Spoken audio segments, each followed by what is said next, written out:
The Black Panther Black Community News Service Volume 1 Number 1 April 25, 1967 Oakland, California Emeryville Branch Published by the Black Panther Party for South Defense. I believe the police murdered my son, says the mother of Denzel Dowell. Brothers and sisters of the Ikranand community, here is the view of the family's side of the death of Denzel Dowell as compiled by the Black Panther Party for Self-Defense, Concerned Citizens, and the Dowell family. As you know, April 1, 1967, Denzel Dowell was shot and killed by an officer of the Martinez Sheriff's Department, so read the newspaper. But there are too many unanswered questions that have been raised by the Dowell family and other neighbors in the North Richmond community. Questions that don't meet the satisfaction of the killing of Denzel. The Ikranand Police, the Martinez Sheriff's Department, and the Richmond Independent would have us black people believe something contrary to Mrs. Dowell's accusation. That is, her son was unjustifiably murdered by a racist cop. There are too many questionable facts supporting the Dowell family's point of view. These questionable facts are as follows. 1. Denzel Dowell was unaimed, so how can 6 bullet holes and shotgun blasts be considered justifiable homicide?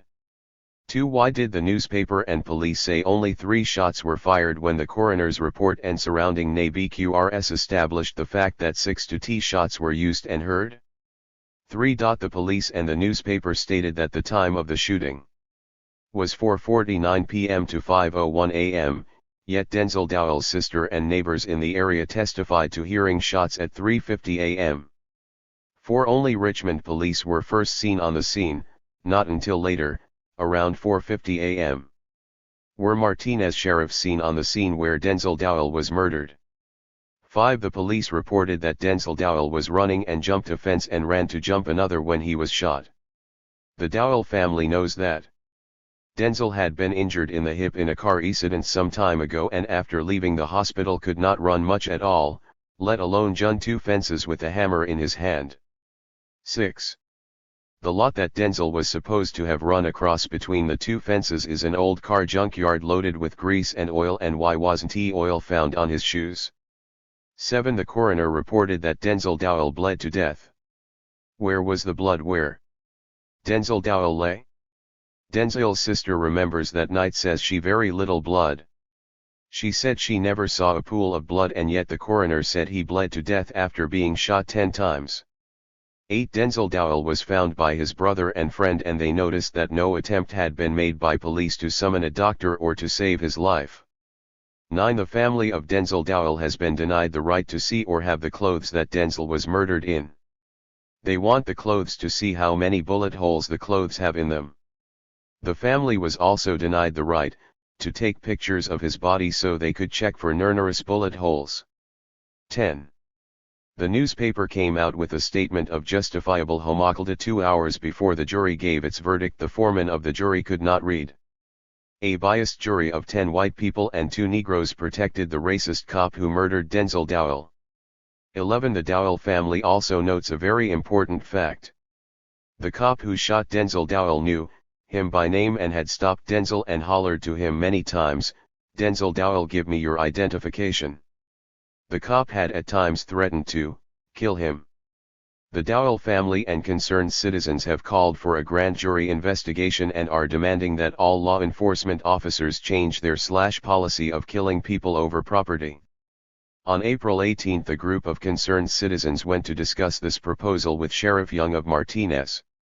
The citizens enumerated the areas of doubt in the ease of Denzel Dowell and requested that the officer who admitted doing the shooting be removed from duty pending an investigation. The sheriff refused to hear our request, and we consider his action to be a racist disregard for the reasonable request of black taxpayers and citizens concerned with the survival of black people.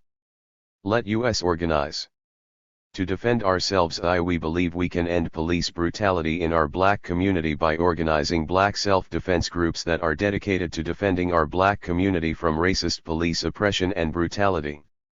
The Second Amendment of the Constitution of the United States gives a right to bear arms. We therefore believe that all black people should earn themselves for self-defense. Why must black people organize?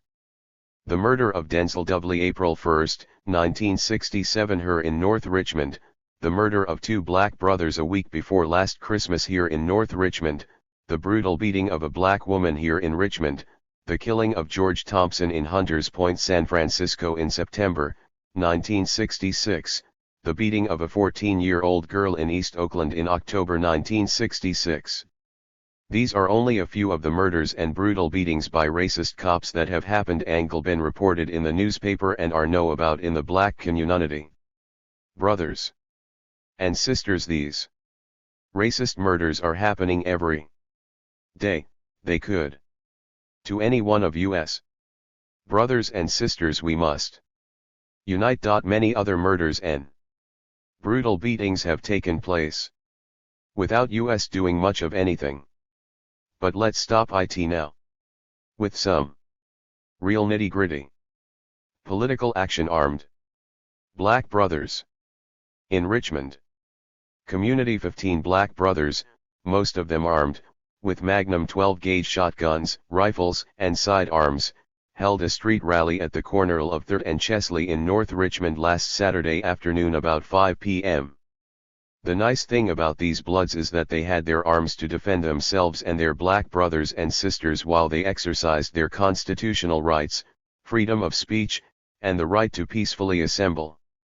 And while they exercised another constitutional right, the right to bear arms to defend themselves.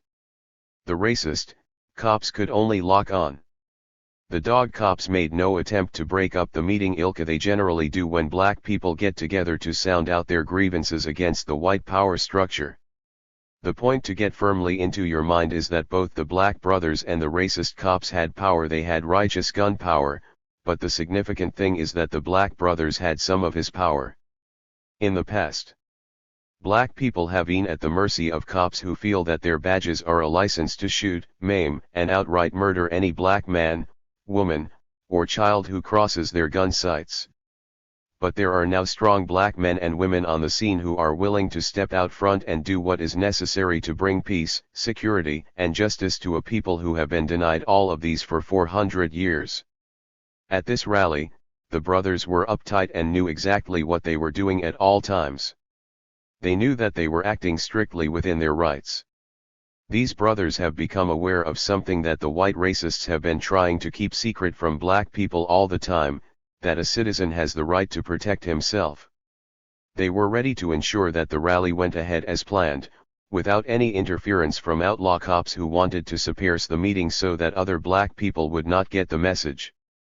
Black people must realize that the time is short and growing shorter by the day. Check it. Talk about power. There is white power, black power, yellow power, green power, etc. But all black people want out of all these different forms of power is black power. Black people want and need the power to stop the white racist power structure from grinding the life out of the black roe through the daily operation of the system which is designed to exploit and oppress black people.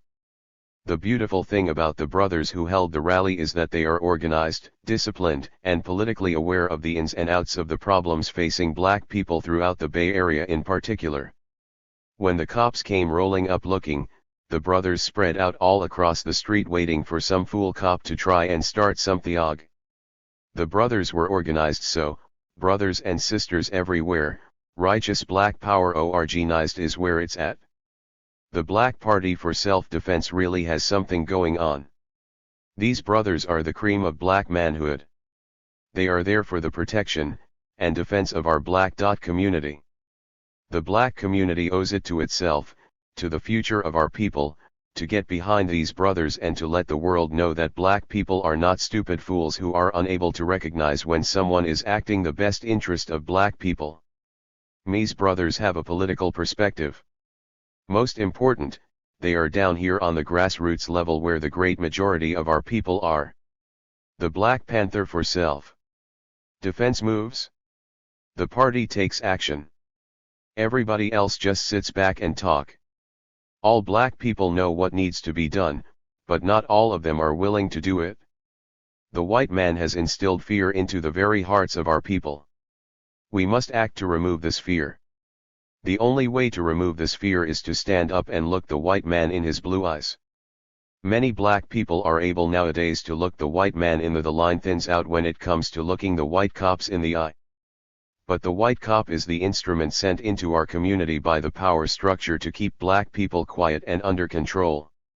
So it is not surprising that the action these days centers around the conduct of these white cops who come from way across town to patrol our communities for 8 hours a day, but black people have to live in these communities 24 hours a day. So it is time that black people start moving in a direction that will free our communities from this form of outright brutal oppression. The Black Panther Part for Self-Defense has worked out a program that is carefully designed to cope with this situation.